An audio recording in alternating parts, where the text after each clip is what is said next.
his brother's out of town, so. Do you want me to do the minutes? Yeah, you can do the minutes first.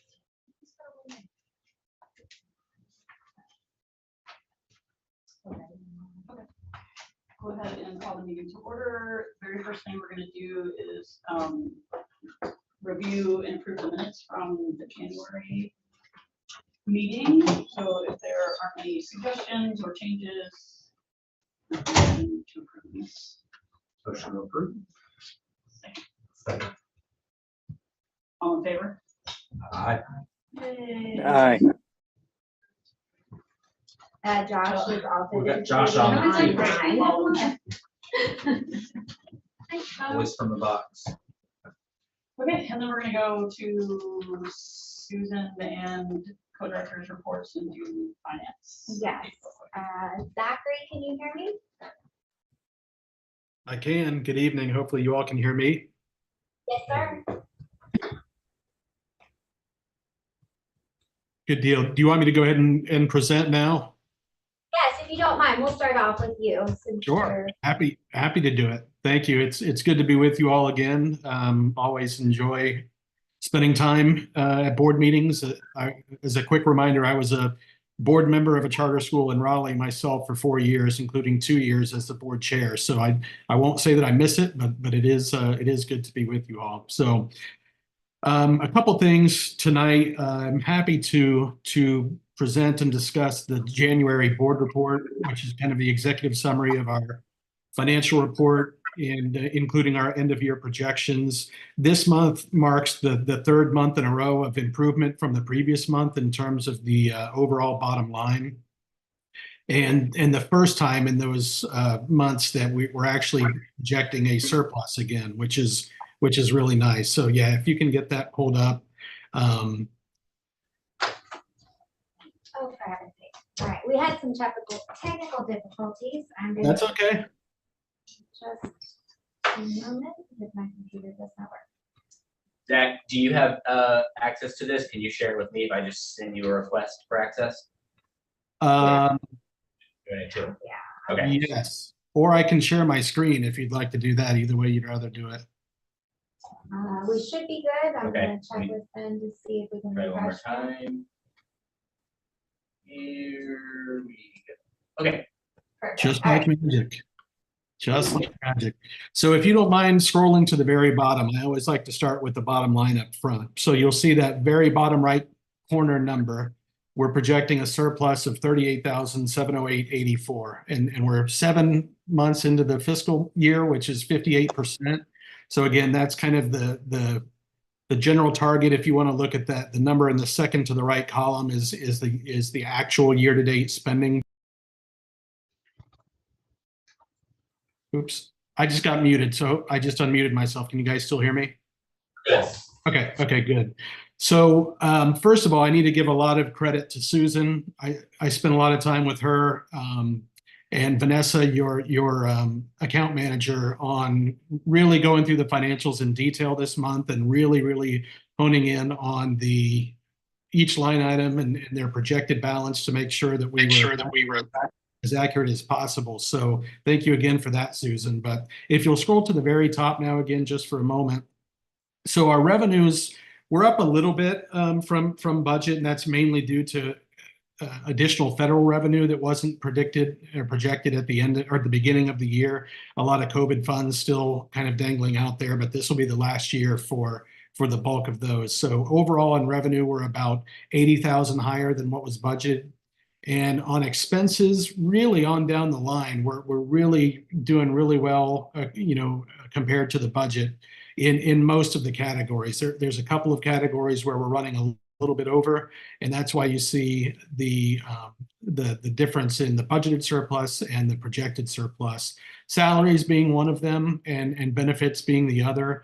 And again, even with those, we went through all of those with a really fine-tooth comb with Susan, and I think we both feel pretty good about that projection and where things are and how we're going to finish up the year. So beyond that, and then I'll gladly pause and take any questions on either thing. If you don't mind pulling up the balance sheet, That's something that we haven't looked at before, I don't believe, until this meeting, at least not with me. But I think it's a good idea to look at the balance sheet periodically from a board level.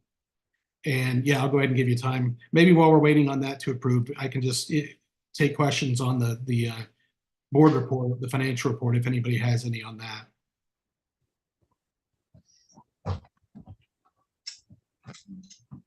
Or if not, you guys are quick with technology, we can jump right to the balance sheet. The main thing to focus on here is just the overall cash balance, which is close to 2.5 million. You guys are right around 2.4 million in cash. And I'll quickly reassure you, if you see those bottom two numbers in the asset category, don't panic and think that that means that you have an overdrawn bank account. If you'll notice in the description of the account, which is kind of in that middle column there, all of those, they're all tied to the Truist bank account ending in 8409. And what you're looking at here is just the way the accounting system, it simply just breaks the total balance, which is, closer to 2 million. It breaks that out by fund number. So on the far left, you'll see them broken up: Fund 1, Fund 2, Fund 3, Fund 5. And those are all combined really into, not really, they are combined into one actual bank account. But the way the accounting system works is it splits it by fund. And there's nothing wrong with that. All that means is that we probably were just due to pull down some federal dollars, which is what the Fund 5 is. I'm sorry, Fund 3. And so that's why that one was showing negative. And so there's no reason to be concerned there. Everything is really good and strong from a cash flow and a cash position standpoint. And you'll notice very few liabilities. It's mainly just recent payroll deductions is really all that was kind of due at the end of the month of January. So the bulk of our cash position really is just flowing down to our fund equity, which is effectively kind of the savings account, if you will, of the school. So you'll see the equity is 2.2 million. When we add in the current year net gain of 170,000, that's the year to date net gain. That's how we get the total of the 2.4 million that is our asset balance. So a really strong financial position, both from a balance sheet, cash standpoint, but also headed to a surplus, albeit smaller than what's budgeted for the year. But that's the quick summary. Happy to answer any questions or to go into any more detail if anybody would like.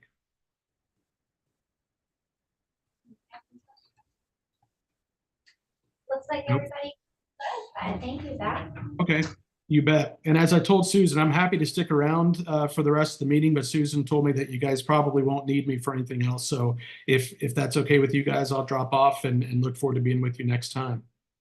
Likewise. Thank you, Zach. Thank you. Have a good night, everyone. Good night. Thank you for being flexible.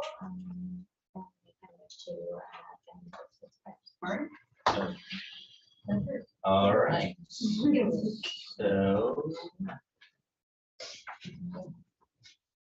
All right, if people online can't hear me, let me know. So for quick context, Kim and I talked about putting together something for the board that just was an overview of our school performance grade. And bear with me, I'm starting as basic as I can be because I don't want to assume this information can get very complicated and very specific, and I'm not going to get into the weeds tonight, but I'm happy to get into the weeds at another night. But basically, I just wanted to provide a very brief overview of kind of our current school performance grade, and for context, that is for results, and I'll talk about what those results are from the 22-23 school year. We get a school performance grade every year. During COVID, there were 2 years that were missed, and we'll look at that as well. But we just wanted to go over what our current school performance grade is based on last year, and take any questions. So feel free to stop me whenever, and we'll go ahead and jump into it. So I put a link here to the overview. All of the information that I'm putting on today is very public. There is a DPI website that has school performance grade details for all schools across North Carolina, district schools, charter schools, most private schools.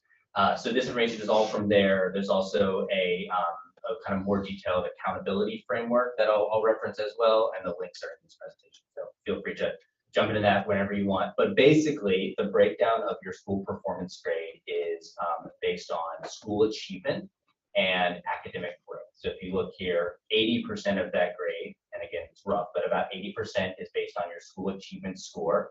Those are based on essentially test results, and we'll look a little bit more specific. So for a K-8 school, what that is based on for us is reading EOG, that's 3rd through 8th grade, math EOG is 3rd through 8th grade, 5th grade and 8th grade science EOG, and then math 1 EOC, which is an end of course test. So that's all in there. If you look down below and kind of the, I can try to put this kind of away here. So essentially, the basic breakdown is there's a denominator of about 100, or a numerator of about 130 points. And the way they roughly calculate it is about 100 of those points come from your reading and math EOGs, 20 of them come from EOG science, and then 10 of them come from what's known as EL progress, essentially that, and that's an outdated term. It's now ML progress, but essentially any of your English language learners are out there now known as multi-language learners, the progress that they made from year to year, and that's based on a test known as the access test. So again, for our school, those numbers mean different things based on the students that we have. So that's the kind of the achievement. And then 20% of the grade is based on academic growth. Again, this is where we get into the weeds and the way in which the state defines academic growth. I've just quoted here, so we're all aware of what it is, but basically it's the average progress of a student across the state in a given grade. That's obviously very vague. The exact calculations are pretty murky. It's, to me, I reference the way in which we calculate the funding that we get from the state as well. It's never quite clear. We try to get more and more information. The other thing is that this accountability model is going to be changed the next couple of years, but this is what we're currently working with. So 80% achievement score, 20% academic growth, and there are 3 different types of academic growth. So there's this, the standard here is roughly equivalent to years worth, and so you can either be exceeding growth, which is progressing far above state average, meeting growth, progressing consistent with state average, or if you're not, you're not. And then finally over here is the scale score. So overall, you get a score out of 100, and you can see the scale score here, 85 to 100 is an A, 784 is a B, and so on and so forth. So here's where we are now. This is the 22-23 school year results. This link here links to our school report card. And so we overall, our school performance grade score is a 67. So that's, if you reference that previous slide, that's a C. And then if you look on the right-hand side on academic growth, there is, so again, 85 to 100 is exceeded, 70 to 84 is met, and 50 to 69 is not met. We are 62.4, so not met when it comes to academic growth. Maybe wondering where we've been. So here's where we've been, and this you'll notice here that goes from 2023 to 2014. And you'll notice as well that 2020 and 2021 are not here, and those are due to COVID. So, and I won't go through all of this, but essentially 2023, we're 67 C, and that's academic growth not met. Last year, 69 C, so very close to that 70-point range for a B. We did meet growth, and then you can see there's a variety, I won't read through all of these, there's a variety of years and scores up to 2014. If I'm going too fast, you just let me know. So on the years that you got, sorry, this is Evie, I'm sorry. On the years that you guys did meet growth, what is there anything that you could identify that was different? COVID hadn't happened. Well, but I mean, you met growth in 2022. So like, is there anything that changed from 2022 to 23? I don't know that, I'll speak for myself. I don't know that we've done a deep enough analysis to know exactly, to pinpoint why it was met and why it wasn't met. I don't know, Nancy or Kathy, if you have any other, or Kim, if you have any other info to share, but I will say, Evie, there is definitely a bit of a guessing game when you get your EOG results and then when you get your school report card score in terms of how the state is measuring growth. And that is when I've been in other charter schools. Can you hear me? Did some grades have a harder time than others? Like, is it the younger grades that had a harder time because they were more impacted by COVID? Like, is there any? Go ahead, Nancy. I'm trying to mute myself. I think this is a layered answer. I think there's a lot. I know as a teacher, I'm always reflective on my own children's success and challenges, but this is my 24th year at CFCI, and in the past 5 years in particular, I've noticed a significant change in the population of students that were coming here. Meaning, I think a lot of families are joining for different reasons, and they're not always academic focused. So our social emotional needs have increased. I know just in my own 4-5 experience that has shifted. This is not a one answer though. I don't think that's the Sure. only, that the level of needs and support look different than it has in the past. And I would say even so much so in just the past 4 or 5 years, it's looked different. So I think that's one piece of it for sure. Nancy, can I just add, this is Kim, I'm sorry. I just want to say that I think the initial piece of COVID really is important. Evie, I hear you saying how we met it last year or, year before last. But when we look at, where we are overall as a school, I think you're going to hear in the co-director's report some pretty amazing things as far as I'm concerned, comparatively to the rest of the state. And I think, we all, and I really believe this, we all work so hard. Teachers work so hard. We all work so hard. I think there are lots, like Nancy mentioned, lots of layers to why things might not be perfect and why it's not exactly what we want.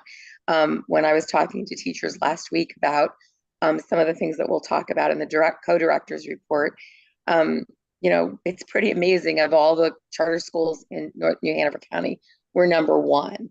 And of all of the ones in the state in elementary school, we're like 250 out of 1,500 elementary schools. And of middle schools, we're 118 out of 175, or no, I'm sorry, 750. And so when you think about where we place ourselves, yeah, it might be low, but everybody's low. And I mean, certainly there are schools that are high. Do we want to be high? Do we want to be like where we were in 2014 and 2016? Of course, but we've got a lot of things that we're dealing with right now. And so I think that's the part we have to remember.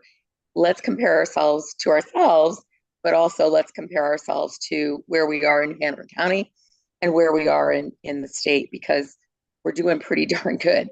And when we talk, as I know Susan goes to conferences, I go to conferences and talk to different schools. I'm so proud of the work that our teachers are doing. And I'm so proud of the work that the kids are doing.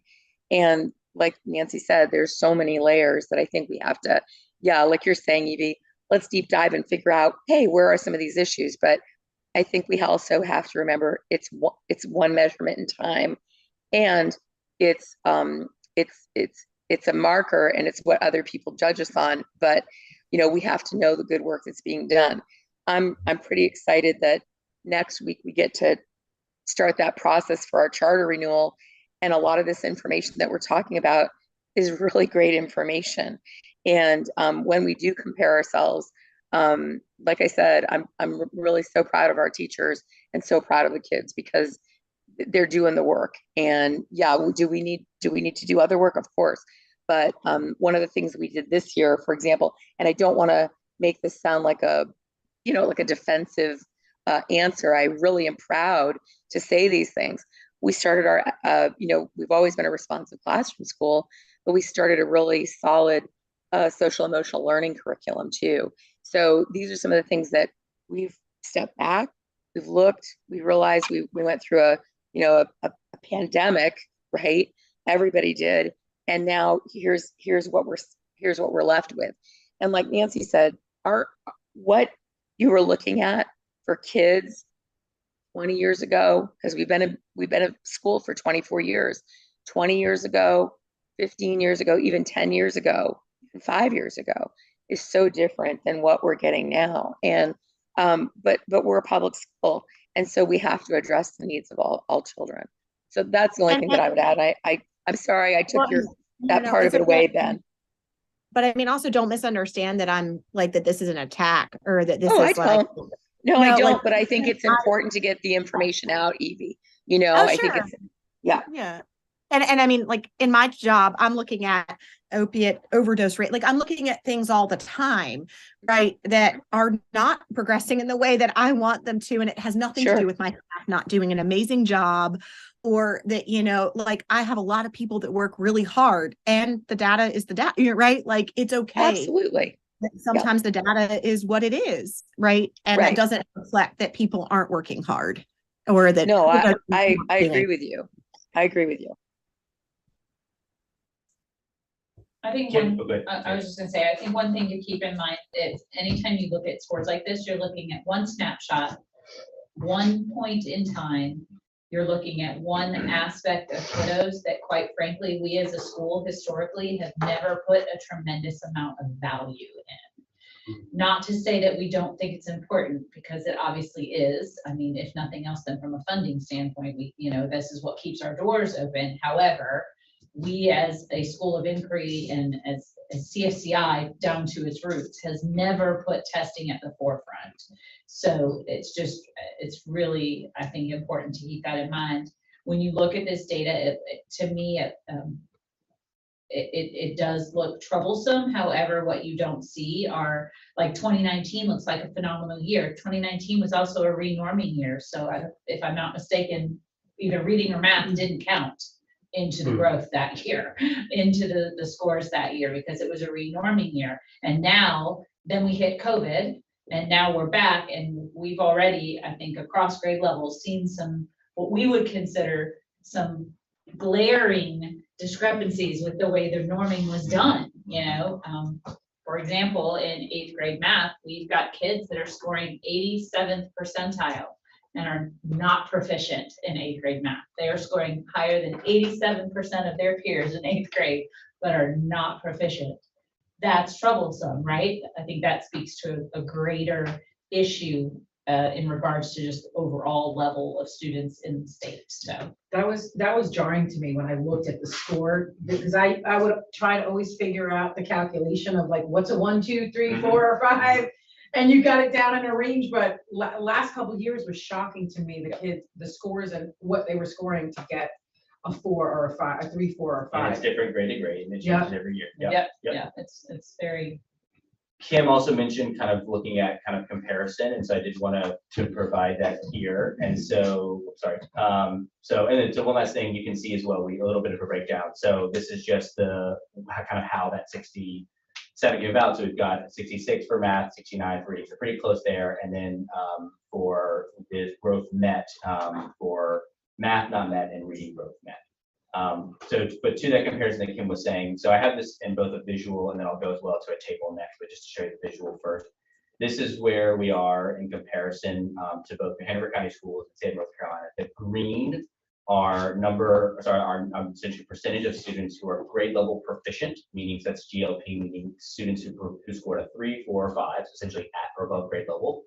And then the orange is where we are, who are career and college ready. So that's above grade level at a scoring of 4 or 5. And so you can see the comparison. Here's our GLP and our career and college ready. And then we have that compared to New Hanover County and state of North Carolina. That's on math on the left-hand side of your screen and reading on the right-hand side. If you prefer numbers, which are a little bit easier sometimes because you can't quite see what this looks like, the numbers here show that as well. So kind of the 65.8% for math on grade level proficient, and that's compared to 63% in Hanover County Schools, 53% North Carolina. For grade level proficient across in reading, it's 66.9% for CFCI, 56.9% for New Hanover County Schools, and 50.2%. This is last year. So compared to the masses, we look We're good. above. Yes. Compared to our own results, we It look like definitely we're feels trending down a uncomfortable. bit. Yeah. Okay. That's one way to look at it. I mean, Yeah. I'm a number of guys. I just think simplistically. Yeah. What was going through my head, and we don't have to solve for this tonight. And you were even saying we can over time, do a little bit more of a deep dive. For me, I like to understand what could be potentially root causes. And so understanding during those timeframes where the curriculum changes, was teacher turnover in certain grades a factor? I mean, we can make a list, but there's a lot of different things that play into this. I think your points around the basic, I don't know what you would call it, but the proficiency that children as they come into the school, and has that changed? So there's a lot of things out there that can play into this and can be multiple factors, but understanding that and the risks of that, I think, help us be more proactive around, well, how do we address that? Doesn't mean we're gonna solve all the world's problems, we can't. But I would say from one side, we're doing a great job. From the other side, we're just looking at, well, we have slips, so how do we game plan around that? So we turn the tide. You're right. I don't want to settle into this. Yeah. Almost like I remember when Kim first shared that, it's like a part of me's like, all right, we're above, but it feels uncomfortable to pat ourselves on the back for this. You know, like as a teacher, I'm always like seeing that scene makes me uncomfortable. Which means we all care, which is Yeah. good. Yeah. Because if we Just- don't dig in a little bit on this, then how far away are we gonna get? You know, Right. I'd like to continue to be an exemplary school and a school that people seek out because of our academics. One data point that I would love to flesh out in all of this is students that start at CFCI and stay at CFCI versus those that transition in at testing grade levels. We do have a bump in class size in fourth grade. We also have it in second grade. So, I mean, I'm not necessarily talking about that, but I'm talking about like kiddos that leave us in fifth grade because they're going to a public middle school for whatever reason, let's say, and the influx of new kiddos that are all at tested grades that we have little to no influence over, Makes right? sense. As opposed to those that have been, I just think that would be an interesting comparison. And I think to Nancy's point, we are seeing a lot more fluidity. We saw post-COVID of moving in and out of two different schools, you know, and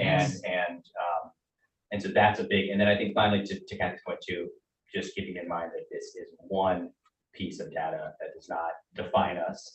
It's important, but it's one element of it. Sorry, Kim, you were saying? Oh, okay, thought I cut you off. And I guess for me too, it'd also be like, what about the map data? Because like you guys do that a lot more often. What does it say?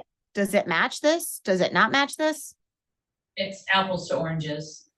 But I mean, are they making? It's adaptive. It's a completely different style of test, but it certainly could be a view into what's happening academically in our school, but you're not going to be able to look at map and compare it to EOG and. Oh, no, I understand that. But like, as far as, I guess, I mean, honestly, as a parent, as a former educator, as a mental health professional, I'm a lot more concerned about growth than I am just achievement. I mean, I'm concerned about achievement, obviously, but I'm really concerned that like our kids able to make the growth. And if they're not, what supports do we need to put in place? Like for you guys, like how can we as a board support you guys, or what do we need to do, right? If kids are not able to make the growth for whatever what are those reasons? I don't know.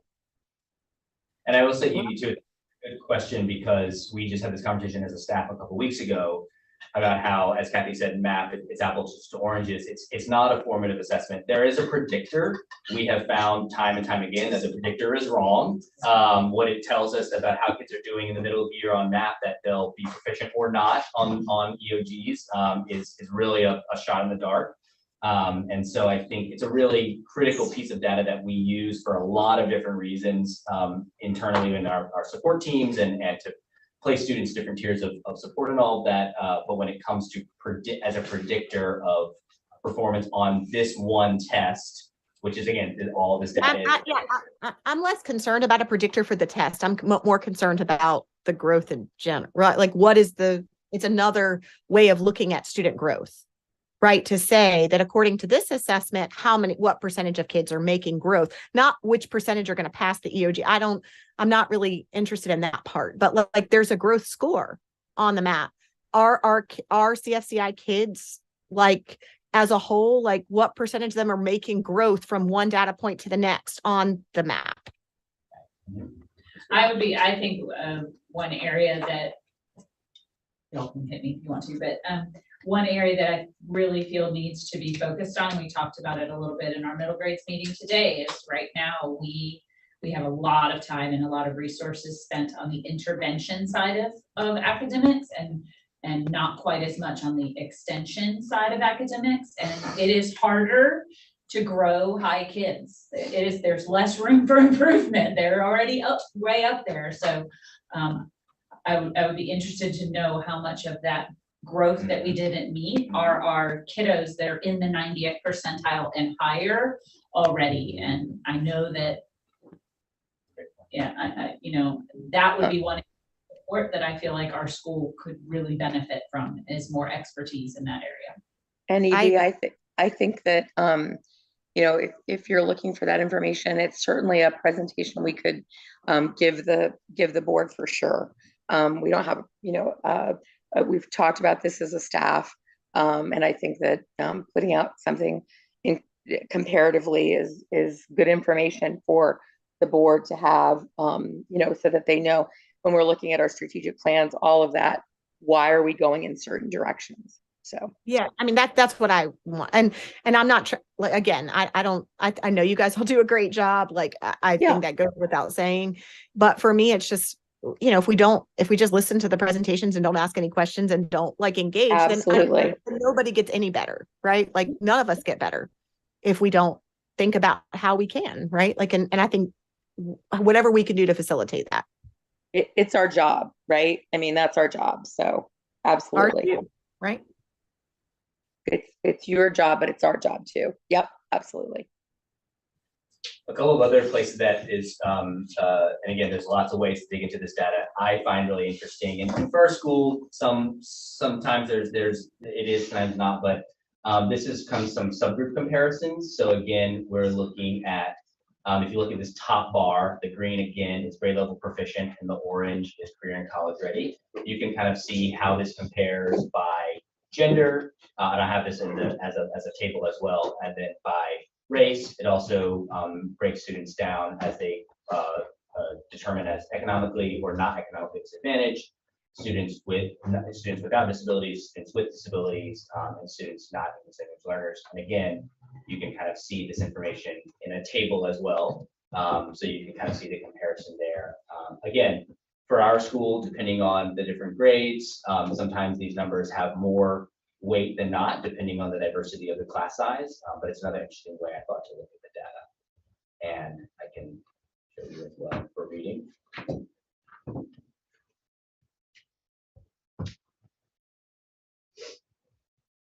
Does it give you data around, so if it says that a certain population shows lower scores, has that population increased or decreased for us as a school?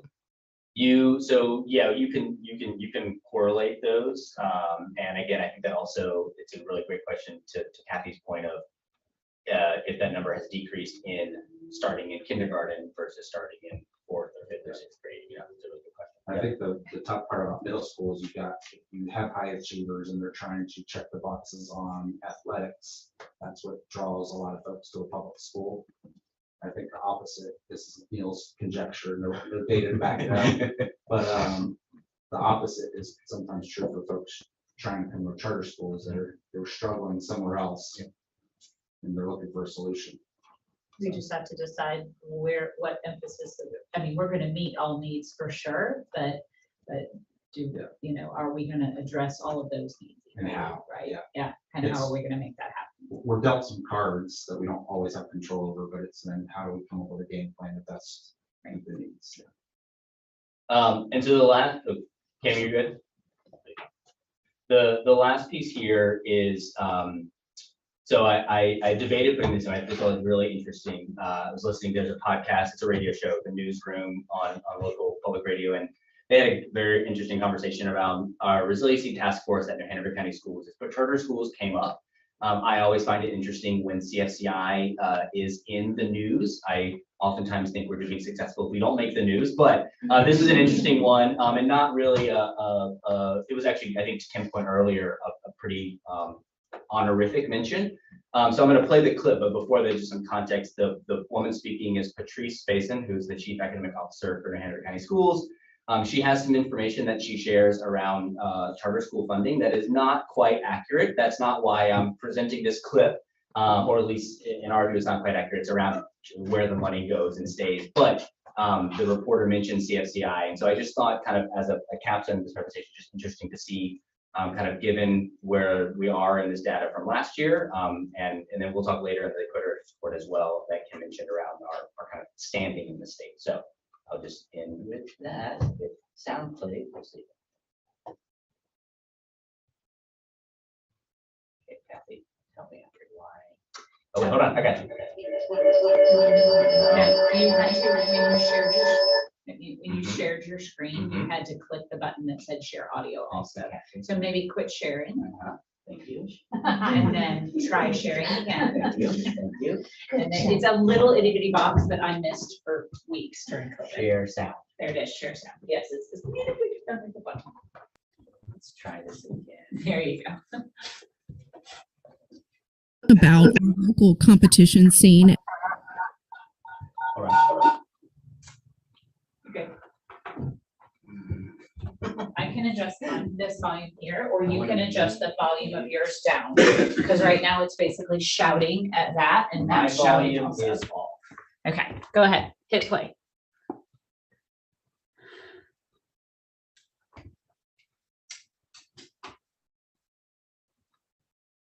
And maybe you have to turn your volume on.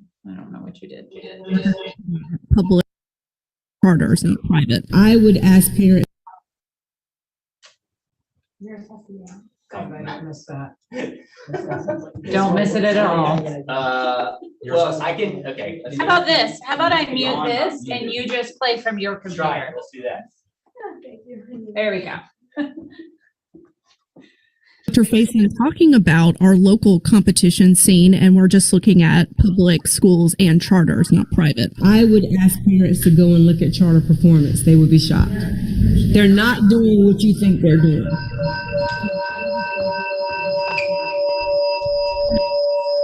Hold on. I know. Hold on.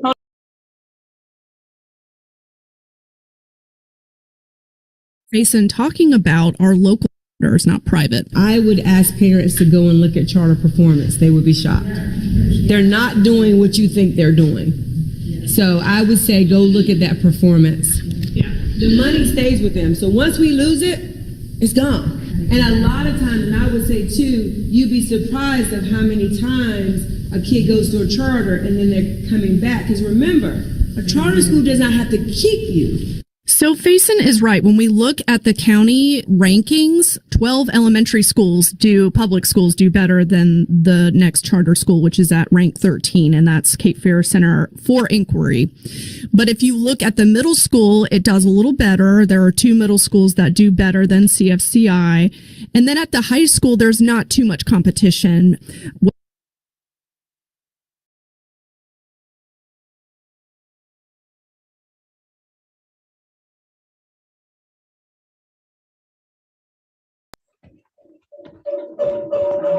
There you go. Thank you. I'm gonna stop sharing.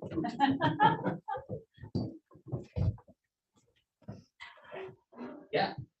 What should I share now, Susan? Because I should be sharing something. The co-director's report, is Good that? question. Yes, why don't we pull that up, and if you Okay. can pull up the facilities report. Yes. We will move into that one. So then Rose, to present our update on facilities. We have a few updates, moving along on making sure that the walls are still standing and the roof still keeps the weather out. We have just had the HVAC system cleaned, sanitized, the annual maintenance for that. I'm happy to report that, and knock on wood. Our units are in great shape. And when asked for lifespan, there was not a definitive, because they kept coming back to, they're in really good shape. So I'm taking that as an absolute positive on that end. And we'll just continue to make those annual and routine maintenance performances as we go on to make sure that they remain in good shape for the years to come. We have a couple of areas of that of wash away with our retention pond areas. One is on the near the K3 playground. We have taken estimates on that to have reconstruction done. It's not necessary right now, but it will be coming soon. And when I say coming soon, maybe the next year or two, we will need to definitely take a look at that area. And we have another area near our main retention pond that is actually on the city property that has a pretty significant amount of erosion. And so we've reached out to the city to submit a work order for that so they can go ahead and take care of that when they can, so it does not eventually eat away at our retention area, which will create a greater issue in the long run as far as that goes. And it, as we all know, it takes one decent storm to alter landscape here. So we want to make sure that we're in good space for that. Moving forward on safety, we have received funding for our safety through the safety grant. We have had our security company come out and take a look at the existing cameras that we have, the placement of those cameras, and they have provided us with schematic, or excuse me, not schematic, but plans for to upgrade those so we can have better view, better security through all areas of the campus, not just a few highlighted areas. So we'll be moving forward with that over the next few months, just trying to work out a few details on that to make sure we're fully covered with security. The roof right now, I'm waiting on the report for the lifespan of the roof. Our roof is inspected quarterly as it is. So this is it's a membrane roof. Those do have a lifespan on that. It is in good shape. We just want to make sure that we're in the right place for saving for the potential replacement should that be the case. When that membrane starts to deteriorate beyond its usefulness. We have coming up on March 8th, I believe it's a teacher workday, the facilities are going to be pressure washed for our annual cleaning, cleaning up the sidewalks, the building. That's going to preserve the paint that we've, only a couple of years ago, we had the building repainted. We want to make sure that's still looking good and having the gutters cleaned out. Next up, we have the safety update. Susan, do you want to talk about that with that, or do you want me to move on with it? Okay. We have our Alice Parent Information Meeting scheduled for March 6th from 6 to 7. We put that out in the community update. RSVP, we currently have low numbers of RSVP, but we will be trying to, recruit some more people to come out here about Alice and our approach to safety, because the next step in that process is then facilitating some form or fashion of a drill by the end of this school year. So we want to make sure all the information is in the hands of our community and our parents, and then we'll slowly, gradually introduce that mindset as a shift from your traditional lockdown. And then technology. With that, the technology, so we've secured the Chromebooks for next year, and that, as we spoke about at the beginning of the year, we have been working very hard to reorganize our technology to make it work better for us and to have a better understanding of what we have, and certainly create a more dynamic but stable infrastructure. That's a long-term process, but we are making great strides with that. This being one of them, we know already how many we need going into next year for the new grade level. We are following the operating system expiration date set out by Google, and since we use Chromebooks, we are a Google school. So we we are able to plan that out all the way through the remaining years. So this is the first step in that, the first benefit, I should say, of having that reorganization of our student devices within the operating system exploration. We, in addition to that, have moved forward with, and we'll skip around here, with switching over domains. That's a behind the scenes, it's nothing creative or anything like that, but it's something that we have to have with our technology, and that also goes along with keeping us up to date with the latest technology, being able to determine areas of concern without taking the whole thing down. So a lot of that aspect has to do with compartmentalization. So the whole string of lights doesn't go out. We can just operate on a bulb here and there, replace that as needed. Going along with that, we have just signed a new lease for new copiers. Those have come in. Along with that, we have a new, for the very first time, we have a print management system. We're big enough where we do need something to help with the management of printing, the costs, and everything associated with crazy, by the way. So we are Seeing working that on as that. teachers, every time you make copies, it tells you the cost of what you printed. It does. Now, I will say, It certainly has been interesting. nobody is being charged. A lot of schools limit. At this time, that is not the case, but I'm glad people are noticing it. Thomas told me you're pushing for that. But, you know, I'm just preparing for all paper goes up, toilet paper and everything else. So, Awareness is good. but an awareness Yeah, no, it certainly has done exactly that. has done, and that's the thing, is to simply create awareness, not gouge anybody, not pay you, not to have to pay to work here.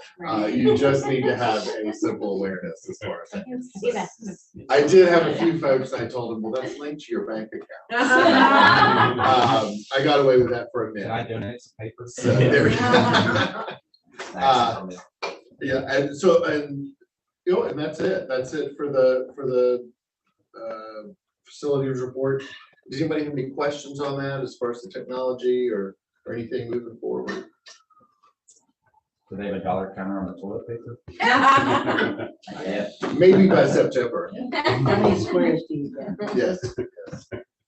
I would like to say, Ben, I really appreciate the effort that both you and Mr. Pierce last year and this year as well put into this transition in the technology department. I know it wasn't necessarily smooth or maybe even welcomed by certain people, but I feel like it's overall been very beneficial, and Good. I truly appreciate it. I feel it's much more efficient and much more. Oh, thank you. Yes, there we go. Thank you.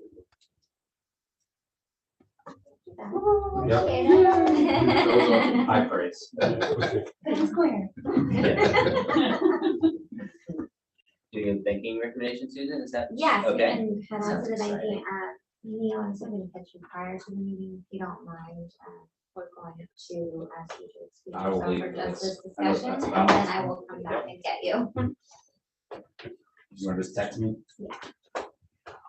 I really didn't want to say.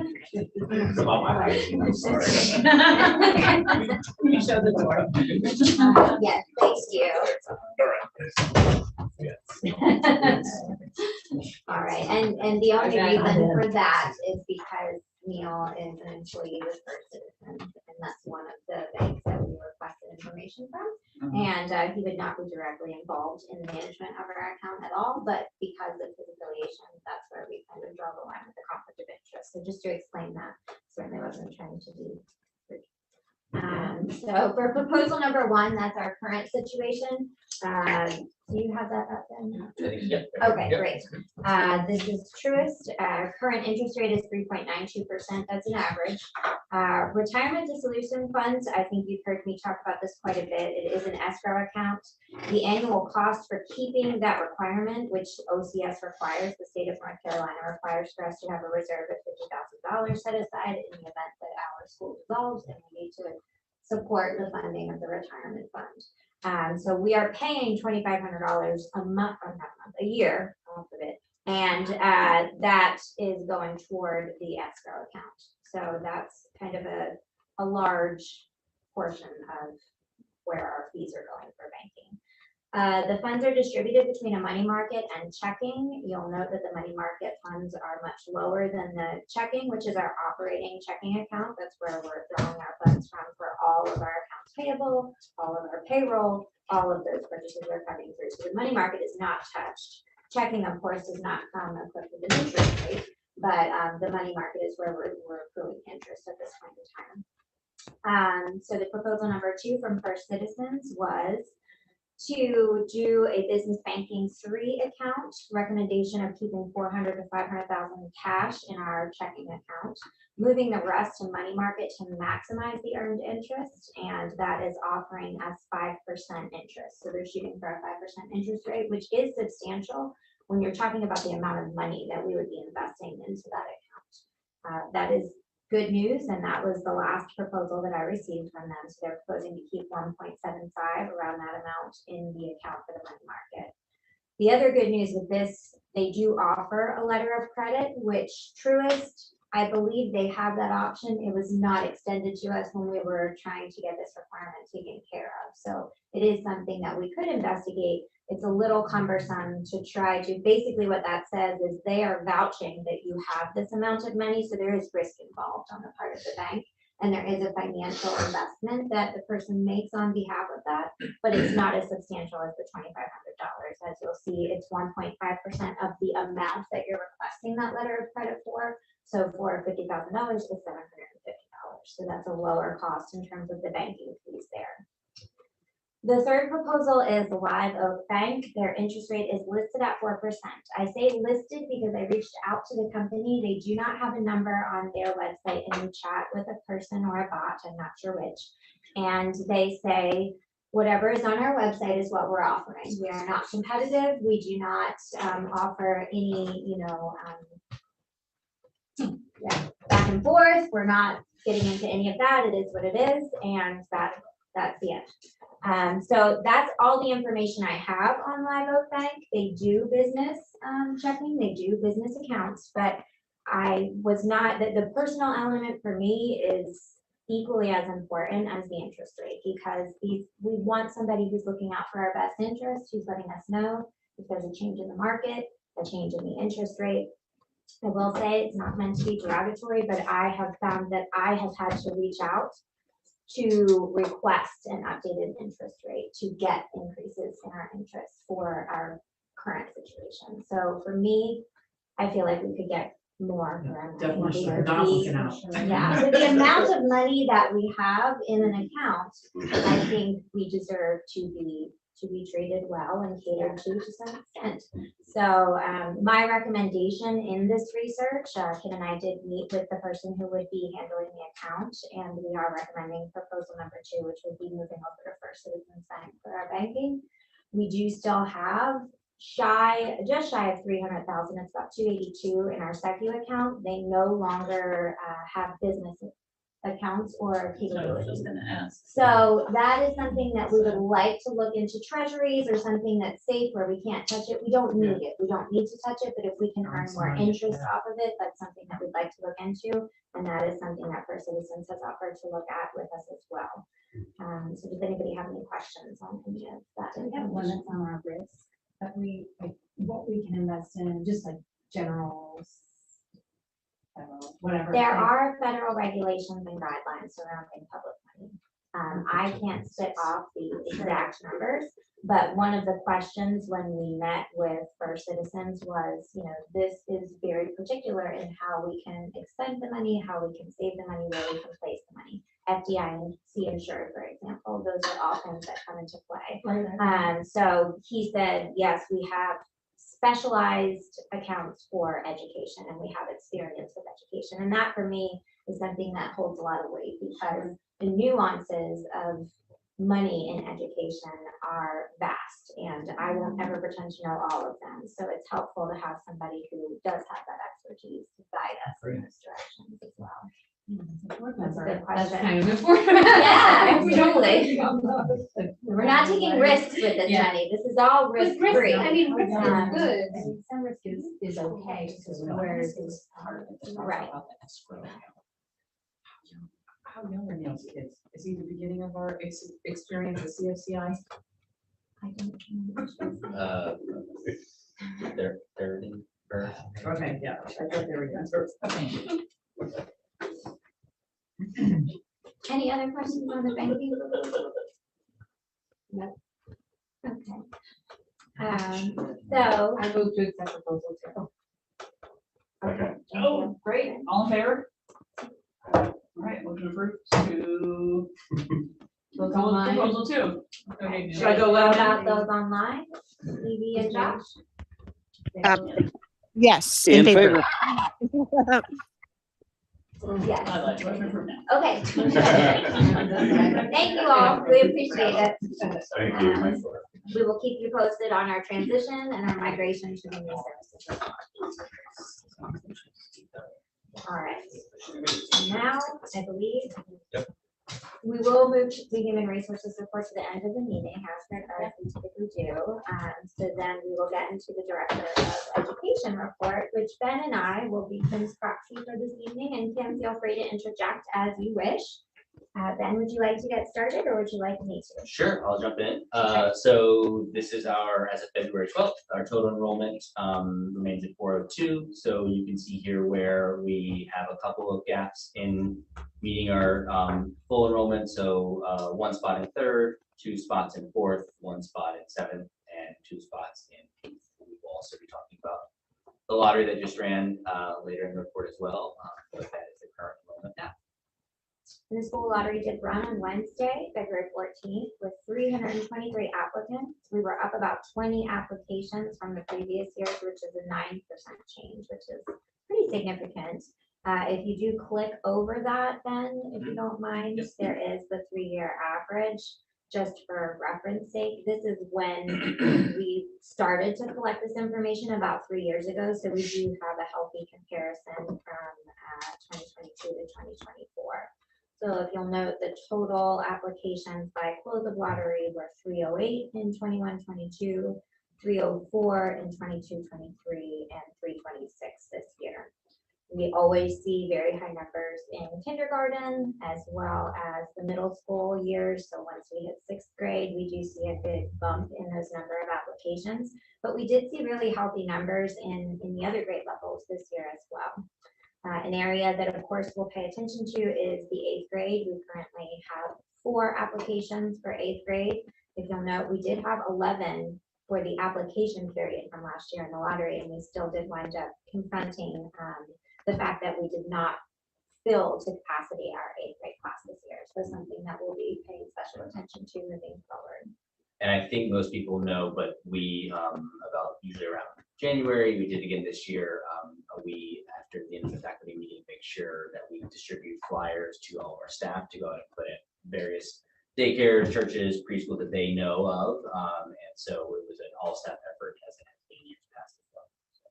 So, We did also transition to a new lottery system for those of you who put in applications. It was lotteries to school mint.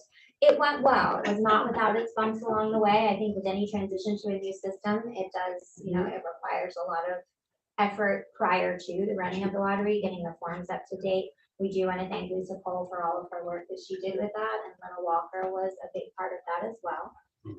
So we had a great experience. What I would like to get into with Schoolmint, which I think is a great capability, is the demographics that you can dial into. So where are people coming from when they apply to your school?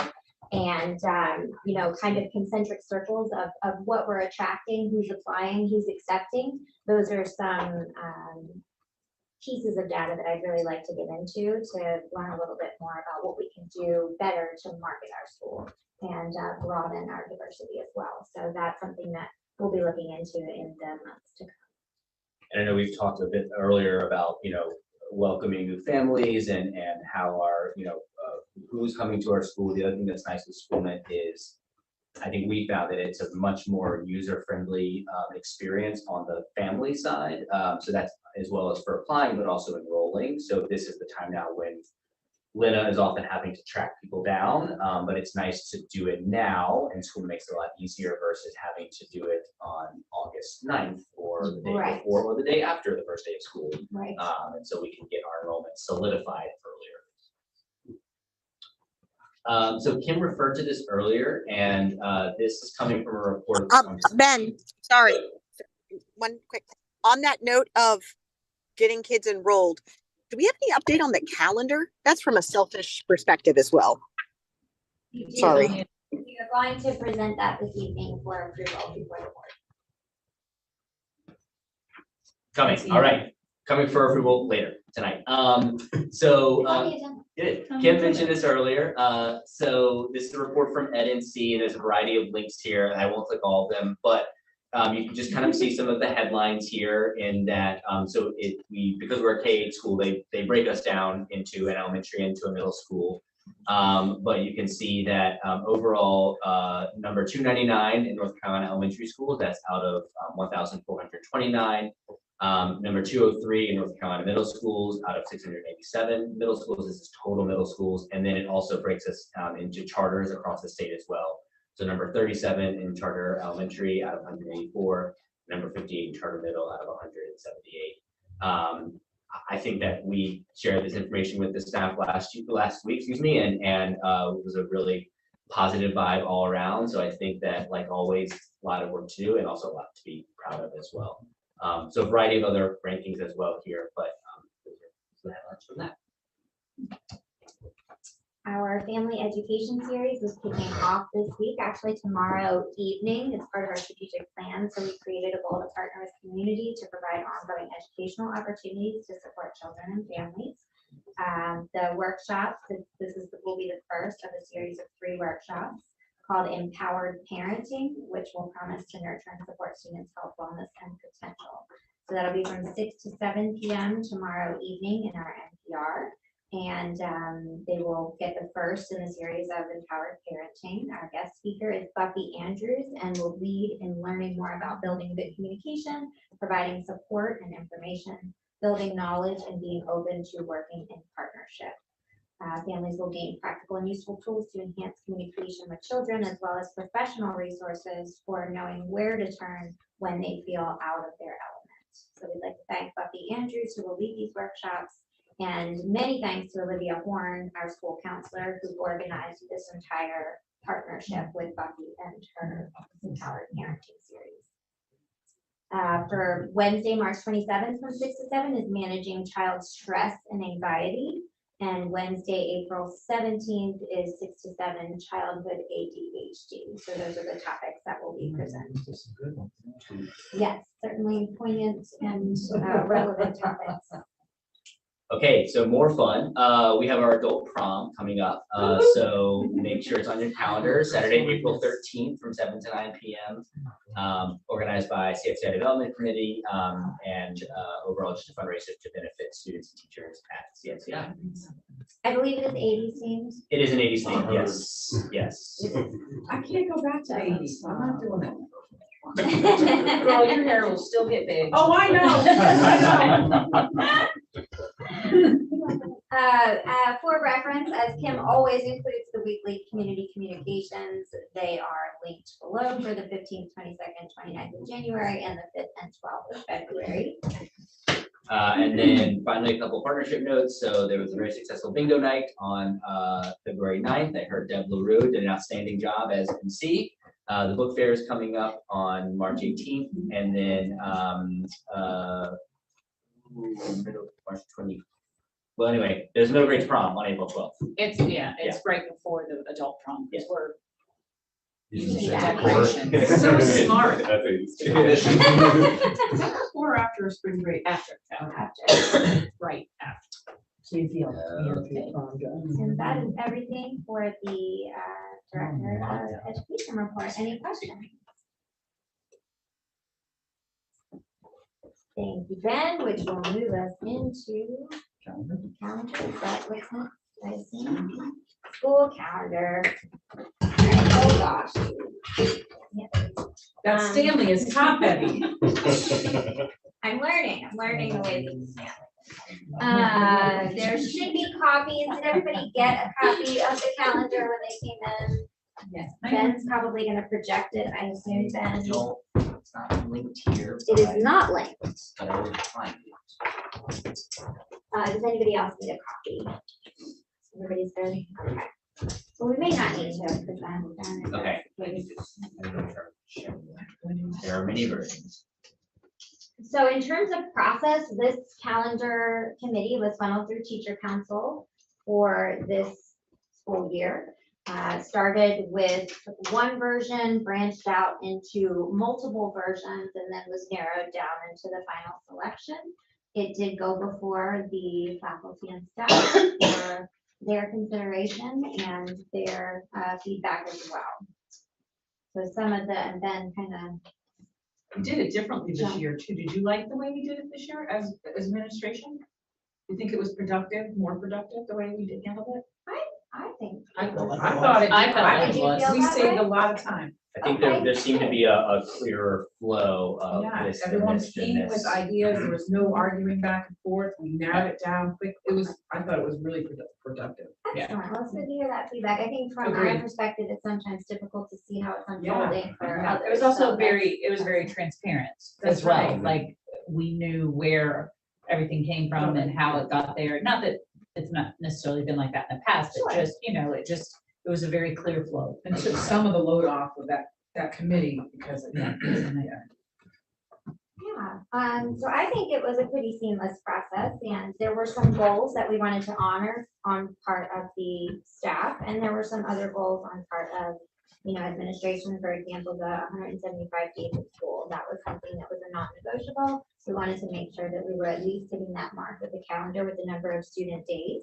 And we did successfully do that. One of the other pieces was ending when New Hanover County ended, which we were able to successfully do, not carry into that second week. So we are ending on a Friday. We do begin a week before the New Hanover County schools begin, bearing in mind that we have an October fall break. So that is really the reason why that shifts that way. So we've maintained our traditional October break and spaced apart the trimesters to ensure that, it's not too fragmented for students or teachers in terms of reporting and assessment and all of the things that are why we're here as a school. So Ben, do you have anything else to add there? No, I think the other thing that we just had a really good conversation about was trying to make sure that, I think this year reflecting on where our professional development days fell, or those designated work days as well as the undesignated work days, making sure that they were in the most, but for lack of better words, productive spots, right? So not putting them right before a break, for example, because, people want to get stuff done and get out, and making sure that teachers have time to reset after a break as well. So that was really, I think the feedback and input from teacher council on the placement of those was really helpful as well. And Susan, can I just say something? The other thing is that if you're looking at this one, the one you're looking at, sorry, that's not the one that'll go out to community. It's got a lot of colors on it. This is just so we knew exactly what was what for designated, undesignated. So the one that will go to community will be much more cleaned up, and they'll know when students have off and when they need to be there. So. That's right. Yes, and this all meets the calendar requirements. The state of North Carolina has particular calendar requirements. Just as a reminder, you're either hitting 1,025 hours or 185 school days.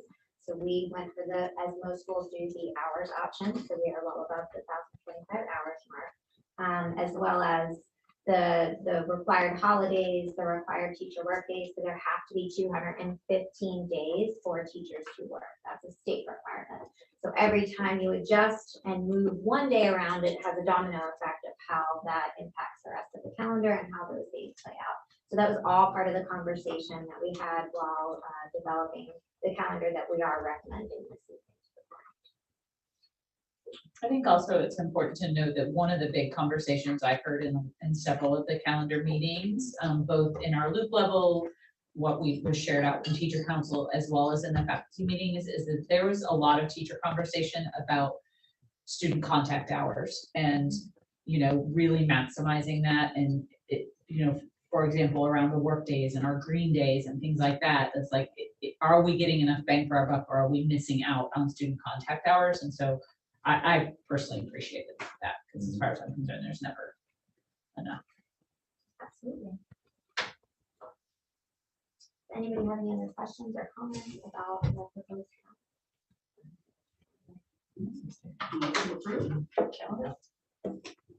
So moved. So moved. I get that, thanks. You looked at me with a face that said maybe you did it. So I just- People How online? dare you? Sure. Aye. Hi. Aye. All right, everybody? Aye. So it was Neil first and then Amy. Was it? I'm not- We're not sure. I'm not sure now. I'll try and speak up over here. All right. I'm gonna stay another hour. And the charter, Why don't you do that, man? charter renewal, Ben, if you don't mind, are you able to pull that up? I need to know what it is.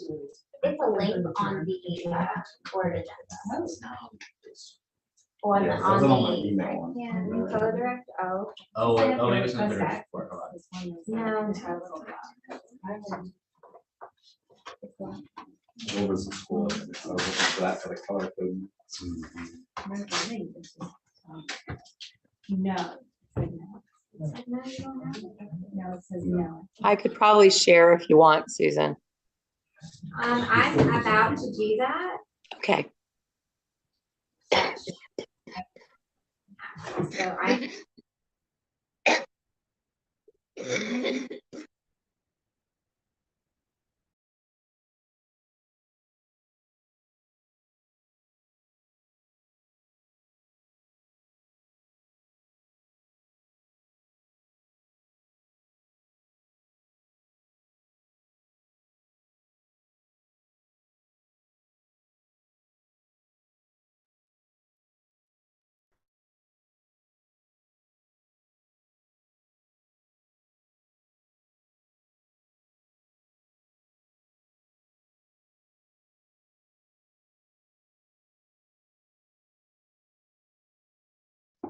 Okay.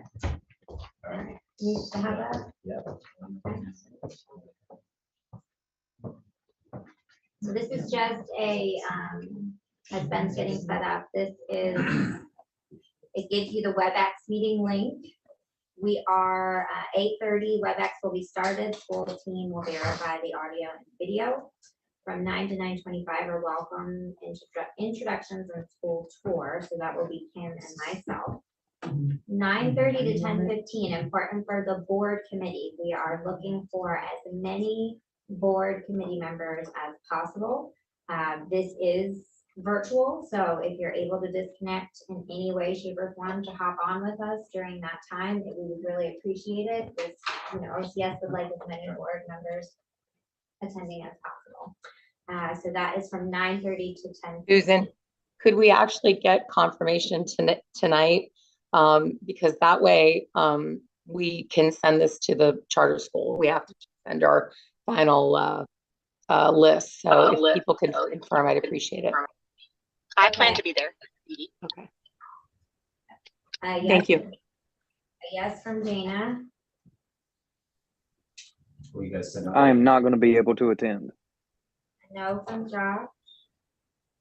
I'm still tentative. The will is tentative. Can we get a placeholder out for the link to join virtually? Yes. Or someone will? Yes. Yes. Susan, I could be there. You can be there, Edie?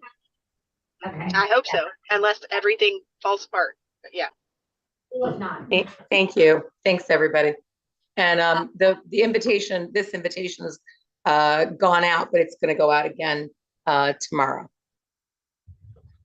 Okay, so we will have that. Thank you all who are willing to participate. Our goal was to get 4 members at least, so that's, we've reached that goal. That's fantastic.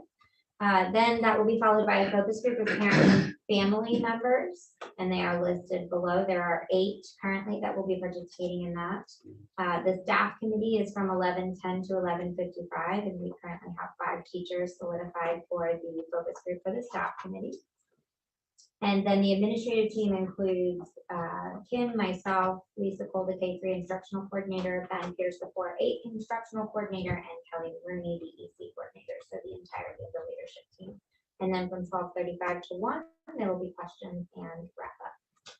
Any questions on any of that? All good? Historically, what are they looking for from the board? Is it just random questions for feedback, or is there? Yes, what they've told us is that, what they've told us is that they just will be asking you some questions about the school and your knowledge of the school, and the fact that you've all served almost a year completely. You've got a lot of experience with the school, so yeah. And it's about a 45-minute meeting. They're not looking to put you on the hot seat. Even some of the strategic goals that we have, I'll be sending those to you as well. Any paperwork, I'll send it all to you so that you'll know and have a heads up. Perfect, thank you. Yep. You don't give it a second chart. The 2 previous addresses. Right. I was gonna call my answers up on ChatGPT. Am I supposed to scan my report?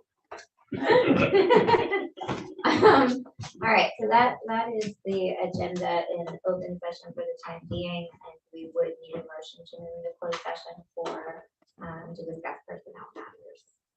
So moved. Are we, Susan, are we? Second. coming back? Or- We or will is come this back the end? to, yeah, Just this to is close? for all intents and purposes. Okay, the second was John.